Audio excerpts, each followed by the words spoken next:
one too. That's a truck. Halo semuanya, selamat datang di Nada Film. Kali ini kita akan membahas sebuah film berjudul Followers yang dirilis tahun 2024. Film ini menceritakan tentang 3 orang remaja yang pergi adventure ke sebuah wilayah, tetapi mereka diawasi oleh seseorang dan juga menyerang mereka saat berkemah.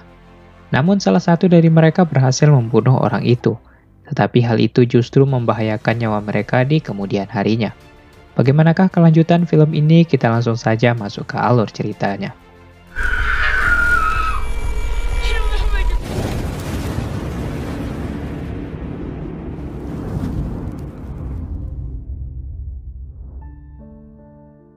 Film ini diawali dengan memperlihatkan 3 orang wanita yang bernama Riley, Heather, dan juga Sam, yang baru saja sampai di tempat pendakian. Di sini mereka bertujuan hiking di alam bebas. Salah satu dari mereka ternyata adalah seorang selebgram, yaitu Heather, sehingga setiap momen di jalan ia abadikan di media sosial miliknya. Di sini Heather mengingatkan Sam untuk membawa inhaler miliknya, karena ia memiliki penyakit asma, yang membuatnya tergantung dengan inhaler tersebut. Setelah mengambil barang-barang di mobil, mereka melanjutkan perjalanan untuk mendaki. Lalu di sisi lain kita diperlihatkan seorang polisi hutan yang sedang berpatroli. Kemudian ia melihat sebuah busur silang dan mengira itu milik pemburu liar yang sedang berburu di sana. Lalu di sana juga terdapat sebuah laptop yang menyala. Ketika ia mendekat untuk melihat laptop tersebut, tiba-tiba saja sebuah anak panah mengenai tubuhnya. Karena belum puas, orang misterius itu mendekat dan langsung mengeksekusi polisi hutan tersebut. Kembali kepada Heather dan teman-temannya, di mana mereka sampai di sebuah danau dan terlihat kecewa, karena danau itu terlihat sedikit mengering. Namun Riley tidak mempermasalahkannya, dan tetap pergi ke sana untuk pergi berenang. Sedangkan Sam merasa orang di seberang danau sedang mengawasi mereka. Akan tetapi Heather dan Riley tidak terlalu memperdulikannya. Singkat cerita, malam pun tiba. Kini mereka sudah mendirikan sebuah tenda dan bersiap untuk beristirahat. Namun ketika mereka sedang tidur, terdapat seorang pria misterius yang datang ke tenda mereka. Lalu dengan santainya pria itu duduk dan memperhatikan mereka yang sedang tertidur. Tapi tak lama kemudian Riley pergi buang air kecil sendirian di hutan. Tetapi ketika ia sedang jongkok, tiba-tiba saja seorang pria bertopeng sudah ada di belakangnya dan langsung menangkap Riley. Pria misterius itu lalu membawa Riley dan mengikatnya pada sebuah kursi. Kemudian pria itu membuka topengnya serta mengaku kalau ia adalah serigala yang sedang memburu mangsanya. Lalu keesokan paginya, Sam yang pertama kali bangun merasa aneh karena Riley sudah tidak ada di tenda. Dia lalu membangunkan Heather dan memberitahukan kalau Riley telah hilang. Kemudian mereka memutuskan untuk mencari keberadaan Riley. Dan di tempat itu mereka menemukan sebuah boneka yang dipaku di sebuah pohon. Di sini Sam berasumsi bahwa itu adalah sebuah jejak. Sam lalu berupaya untuk mencari jejak itu. Tetapi di sini tiba-tiba saja penyakit asmanya kambuh. Heather lalu berupaya untuk mengambil inhalernya. Tetapi inhaler itu sudah tidak ada. Tak lama kemudian Heather mendapatkan sebuah kiriman video. Ternyata itu adalah Riley yang sedang disekap. Heather pun bergegas mengajak Sam untuk menyelamatkan Riley. Namun sayangnya ketika ia sedang berlari, tiba-tiba saja kakinya malah terkena sebuah jebakan beruang. Heather yang merasa kesakitan merasa sudah tidak sanggup lagi untuk berjalan. Sam lalu menenangkan Heather dan menyuruh ia untuk menunggu di sana saja. Sedangkan ia mencoba untuk mencari keberadaan Riley sendirian. Lalu setelah itu Sam pun pergi mencari Riley dengan petunjuk boneka yang digantung di pohon. Hingga akhirnya Sam berhasil menemukan Riley yang sedang disekap. Ternyata pria misterius itu sedang menunggu kedatangan Sam. Dia langsung menembak busur panah yang mengenai kaki Sam. Sam pun berusaha lari dari pria itu, dan ketika pria itu lengah, Sam pun langsung menyemprotkan cairan merica ke wajah pria itu. Kemudian ia mengambil anak panah dan langsung menusuknya ke tubuh pria itu. Singkat cerita, mereka kembali bersama dengan kaki yang terluka. Tak lama kemudian, pada sebuah jalan terdapat sebuah mobil polisi hutan yang sedang berpatroli. Riley pun bergegas untuk meminta pertolongan kepada polisi hutan itu. Tetapi tiba-tiba saja sebuah anak panah melayang yang tepat mengenai wajah polisi tersebut. Dan ternyata yang menembak polisi itu adalah pria sebelumnya, alias pria misterius yang tadinya sudah ditusuk oleh Sam, yang ternyata ia masih hidup. Pria itu lalu mendekati mereka dengan membawa sebuah palu. Tetapi pria itu terlihat sudah lemah dan Sam berhasil memukulnya dan mengeksekusi pria tersebut. Hingga akhirnya mereka berhasil selamat.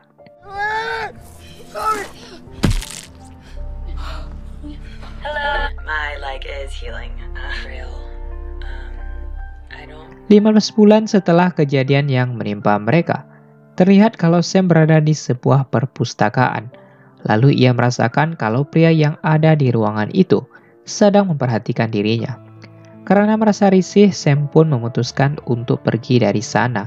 Dan pada saat ia baru saja keluar dari perpustakaan, ia mendapatkan sebuah telepon dari temannya Riley.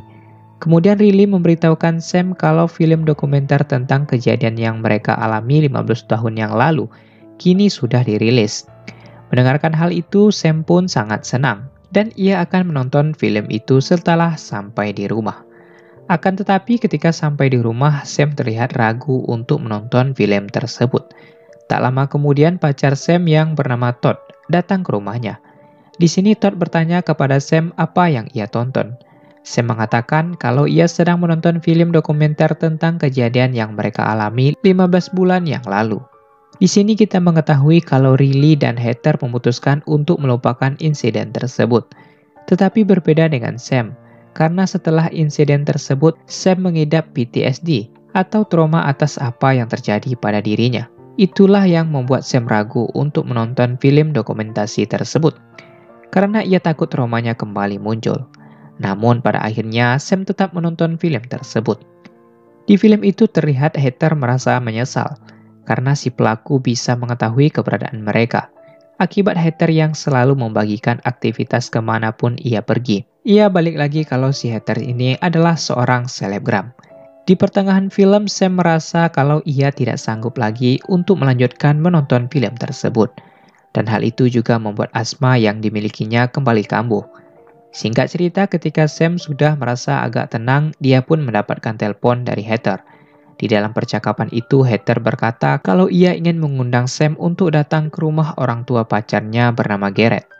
Heather juga mengundang Riley dan teman mereka satunya lagi yang bernama Leah. Namun karena rasa traumanya membuat Sam ragu untuk menerima undangan tersebut. Di sini juga terungkap fakta setelah kejadian 15 bulan itu, Sam tidak pernah bertemu dengan Heather dan Riley. Namun sebagai seorang kekasih, Todd membujuk Sam untuk datang ke acara tersebut. Karena menurutnya kejadian itu sudah berlalu dan tidak ada yang harus ia khawatirkan lagi. Mengingat persahabatan mereka bertiga yang sebenarnya tidak ada masalah. Todd juga berkata tidak baik berlarut-larut dan tidak bisa move on dari rasa trauma yang dimilikinya. Mendengarkan perkataan Todd, Sam akhirnya setuju untuk pergi ke rumah orang tua pacarnya Heather. Singkat cerita, mereka pun berangkat. Dan setelah sampai di sana, mereka lalu disambut oleh Riley, Leah, Heather, dan pacarnya Garrett.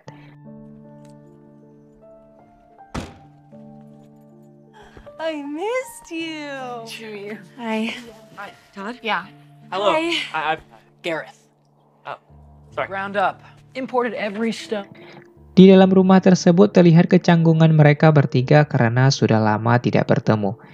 Di sini Heather sudah mengetahui trauma yang dialami Sam.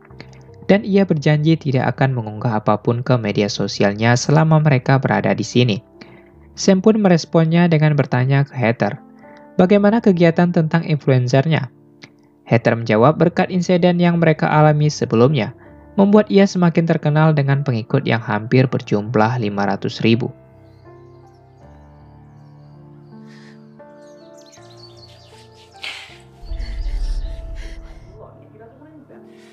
233 Remington Carter Lightning.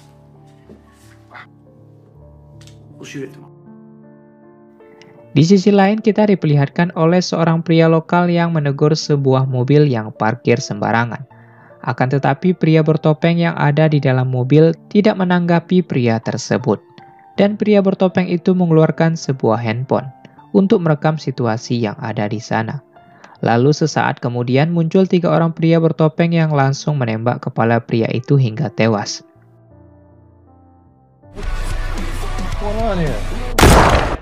Singkat cerita, malam pun tiba.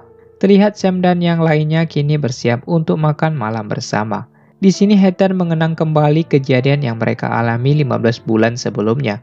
Dan ia juga merasa bersyukur karena bisa selamat dari kejadian itu. Akan tetapi Garrett menyela dengan mengatakan kalau mereka sebentar lagi akan memiliki film. Sam yang tidak mengetahui hal itu meminta penjelasan dari Heather. Lalu Heather menjelaskan kalau beberapa minggu yang lalu, ada seorang produser dari Los Angeles yang tertarik dengan kisah mereka. Lalu produser itu menawarkan ke Heather untuk menjadikan kisah mereka tersebut menjadi sebuah film. Dan tentu saja harus mendapatkan persetujuan mereka bertiga. Mendengarkan penjelasan itu, Sam pun merasa kesal. Karena menurutnya tujuan Heather mengundangnya ke acara ini hanya untuk memberitahukan hal yang tentu tidak akan ia setujui. Melihat suasana yang mulai canggung, Todd mencoba untuk mencairkan situasi dengan mengajak mereka makan dengan hidangan yang sudah disiapkan. Namun di sisi lain tanpa mereka sadari, di luar rumah mereka sudah menjadi target dari psikopat bertopeng yang membunuh pria lokal sebelumnya. Kelompok psikopat ini berjumlah 4 orang. Terlihat di sini pria di mobil itu sedang menyiapkan sebuah radio untuk mereka berkomunikasi, sedangkan sisanya sedang memasuki rumah tersebut. Sam sedang berdebat mengenai film yang dijelaskan Heather sebelumnya. Di sini Heather terus meyakinkan Sam bahwa film yang bertema survival ini merupakan sebuah genre film yang banyak disukai orang. Akan tetapi Sam kembali membantahnya, karena insiden yang mereka alami tidak cocok untuk dibuat sebuah hiburan. Sedangkan Celia yang tidak mau terlibat pertengkaran mereka pun memutuskan untuk pergi dari sana, dengan alasan ia ingin merokok di depan rumah. Namun ketika ia ingin mengambil korek di tas Riley, tiba-tiba seorang pria bertopeng langsung menutup kepalanya menggunakan kantong plastik. Hingga ia kehabisan nafas dan akhirnya tewas.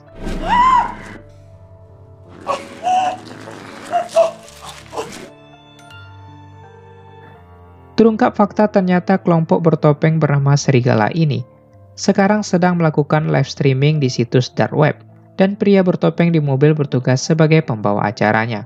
Tapi di sini kita belum mengetahui apa motif dari aksi mereka. Kita kembali ke meja makan. Di sini Riley mengalihkan pembicaraan dengan menawarkan bir kepada mereka.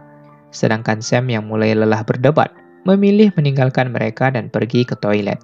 Dan ketika Riley ingin mengambil bir yang ada di kulkas, seorang pria bertopeng datang menembak Riley hingga membuatnya terkapar. Pria itu bernama Kevin. Lalu kepanikan pun terjadi. Kemudian pria bertopeng yang bernama Alpha ikut masuk dan menghajar Todd hingga tak sadarkan diri. Lalu Alpha menyuruh anggota mereka yang satunya lagi untuk mencari Sam. Dia bernama Mike. Mike pun menuruti perintah Alpha, yang merupakan ketua dari kelompok tersebut. Mike mulai bergerak dan ia menemukan sebuah gudang di luar rumah. Dan ketika Mike masuk ke gudang itu, ternyata Sam sudah ada di luar rumah dan mengurung Mike di gudang tersebut. Di saat bersamaan dengan santainya, Alpha duduk dan menyapa Heather seolah ia sangat mengenalnya. Kemudian Garrett yang merupakan anak dari orang kaya, dia pun menawarkan negosiasi. Ia akan memberikan berapapun uang yang kelompok ini minta, asalkan mereka semua dibebaskan. Tetapi nampaknya kelompok psikopat ini tidak tertarik dengan tawaran uang. Lalu di sini Alpha meletakkan sebuah pistol, dan ia memberikan pilihan ke Garrett. Jika ingin selamat maka ia harus membunuh Heather. Karena tidak ada pilihan lain, Garrett mengambil pistol tersebut dan mengarah pistol itu ke Heather. Ternyata pistol itu tidak memiliki peluru. Lalu Kevin yang berada di belakangnya langsung menembak Garrett sampai ia tewas. Di saat bersamaan Sam masuk ke kamar rumah itu menggunakan tangga. Lalu Sam bergegas mengambil tabnya dan segera menghubungi polisi. Akan tetapi Mike berhasil menemukan Sam. Beruntung ketika Mike menembak busur panahnya, Sam sempat menangkis. Lalu ia mendekati psikopat itu dan mendorong tangganya. Di sisi lain, kini Heather terlihat sudah diikat di kursi, sambil dipertontonkan pada live streaming mereka. Di saat bersamaan, Sam diam-diam menyelinap untuk mengambil senjata. Hingga kemudian ketika Kevin ingin memukul Heather menggunakan tongkat baseball, Sam pun menembaknya hingga tepat di kepalanya. Setelah itu Sam menodongkan senjata itu ke arah Alpha dan mengatakan kalau polisi sebentar lagi akan datang ke sana. Kemudian Todd yang tersadar pun mulai datang mendekat. Bukannya menolong, Todd malah menyentrum Sam hingga membuatnya terjatuh di lantai. Dan ternyata Todd adalah salah satu anggota dari mereka. Di sini Todd mengungkapkan sebuah fakta, kalau ia dan anggotanya ketika itu berada di sebuah jalur pendakian, dan ia melihat semua insiden yang terjadi kepada rombongan Sam sebelumnya. Dari awal sampai sekarang merupakan rencana mereka yang telah disusun secara matang untuk balas dendam kepada ketiga cewek ini, karena telah membunuh anggota mereka bernama Dylan. Peran dan tugas Todd di sini adalah memastikan jika Sam ikut berkumpul bertiga lagi, karena para kelompok psikopat ini mengetahui pasca insiden tersebut, Sam mengalami trauma yang mendalam. Dan mereka tidak ingin jika sampai Sam tidak ikut direncanai yang telah mereka susun. Kemudian Todd mengambil palu seperti yang sebelumnya digunakan Sam untuk membunuh Dylan. Tetapi tak lama kemudian polisi pun datang. Ketika yang lainnya terlihat panik, si Alpha malah keluar dari rumah tersebut dengan santai.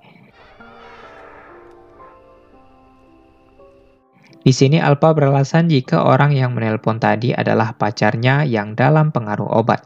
Namun ketika polisi itu meminta bertemu dengan pacarnya, Alpha beralasan kalau pacarnya sudah tertidur. Lalu polisi itu meminta KTP milik si Alpha. Kemudian ketika mereka melihat KTP-nya, kedua polisi ini sepertinya mengenali identitas dari orang tua si Alpha. Tetapi di sini kita tidak diberitahu siapa identitas sebenarnya. Di sisi lain ternyata Riley belum tewas. Lalu secara bersamaan ia diam-diam mengambil pisau dan langsung membunuh Mike. Setelah itu Riley membunuh Todd menggunakan senjata milik Mike sebelumnya. Sontak polisi yang mendengarkan suara tembakan itu langsung menodongkan senjata ke Alpha. Namun Alpha berusaha untuk tetap tenang. Dan ketika polisi itu sedang lengah, Alpha langsung menghabisi mereka. Secara bersamaan Riley berhasil melepaskan kedua tangannya dan segera meninggalkan rumah itu. Akan tetapi psikopat yang berada di dalam mobil ternyata sudah menghadang mereka dari luar. Tanpa basa-basi, Alpha langsung menghujani tembakan ketiga wanita itu hingga membuatnya tewas.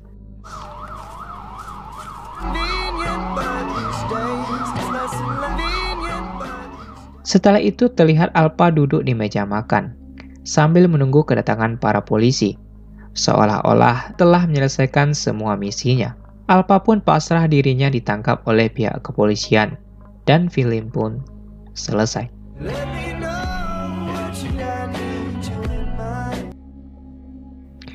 Baiklah, mungkin itu saja yang dapat kita bahas untuk film kali ini.